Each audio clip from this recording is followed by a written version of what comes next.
Hi, welcome to Snack Size Civics. I'm Cindy Bruflat with the Lakes Area League of Women Voters. Today, as the purpose of our league mission, we like to educate and inform people to become better voters, and we are a nonpartisan but policy-driven organization.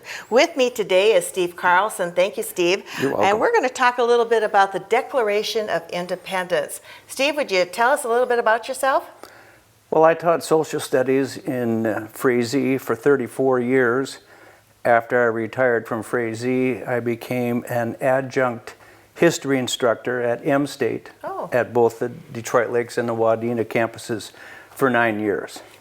So that's my history. Like history a little bit. I kind of do, okay. Yes. That's my historical background, yes. And what topic are we going to talk about today? Well, today we're going to talk about the Declaration of Independence, which is very timely. Mm-hmm. And it all began on June the 7th, 1776, when a delegate at the Second Continental Congress, Richard Henry Lee, got up and made a 3-point proposal that the colonies should declare themselves independent from Britain, they should be allowed to form foreign alliances, and they should begin to plan for a new type of confederation.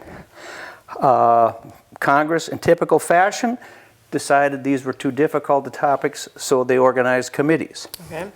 And the committee to explain the reasons for independence consisted of John Adams of Massachusetts, Ben Franklin of Pennsylvania, Roger Sherman of Connecticut, Robert Livingston of New York, and they felt in order to round out the committee they should have a Southerner.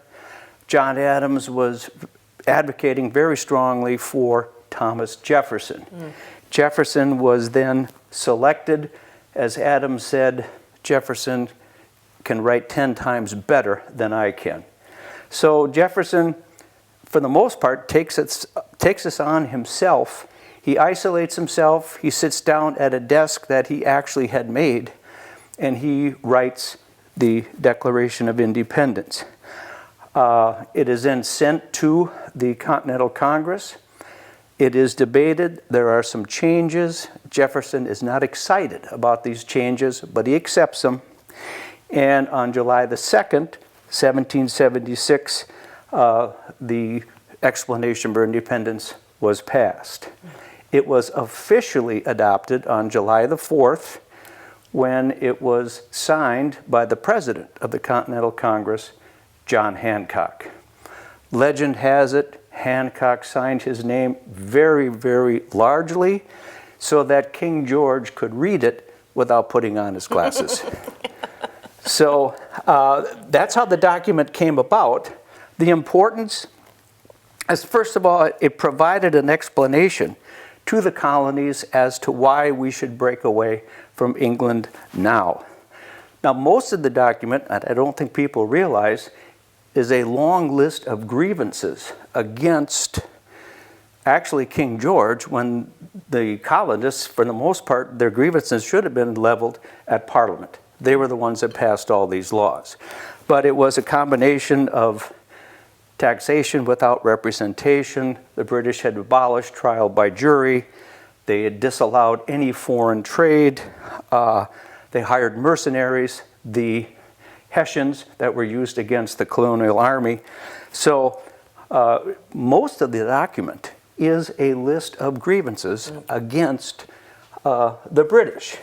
Now, another important thing is that it laid the groundwork for the principles upon which the country was founded. Just want to share a little bit. This is, without doubt, Jefferson at his best. This is part of the second paragraph. We hold these truths to be self-evident, that all men are created equal, that they are endowed by their Creator with certain unalienable rights, that among these are life, liberty, and the pursuit of happiness, and that to secure these rights, governments are instituted among men, deriving their just powers from the consent of the governed. And that, again, is Jefferson at his best. Now, I think what the document did is it showed the courage and the determination of John Hancock and the 55 other men who signed it.